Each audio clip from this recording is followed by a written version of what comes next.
This, I think, is the wonderful thing about this whole human givens approach, is it rises above these simplistic models, like, for example, the medical model that you can fix somebody by just changing the chemistry of their brain, which is an absurdly oversimplistic way of dealing with something. We know that if you give someone more status, they will come out of depression overnight. If you give someone more status, their anxiety levels will drop. So it's much more effective from the point of view of managing human distress than any other approach that we know.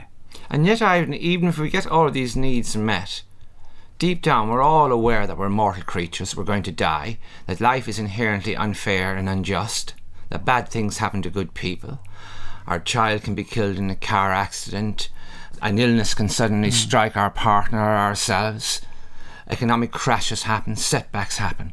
And given the unpredictability, the injustice and the unfairness of life, how can people keep themselves going when these bad things happen? What is it that enables people to cope? Well, they have to feel in some way that life is meaningful. And that feeling of worth of existence comes about also from human beings by being stretched, by being connected up to other people, by putting suffering into larger contexts. I mean, we all know, for example, that what appears to be suffering in hindsight can seem to be a really good thing. For example, suffering to study to pass an exam and missing out on all sorts of pleasures that you might be having will pay off dividends once you've actually gone through that. There are people that put themselves through surgery, for example, and suffer as a consequence. But that surgery would mean that, for example, from henceforth, all their teeth will fit properly in their face. It's a question of maturity. The more mature a society is, the better able it is to deal with change.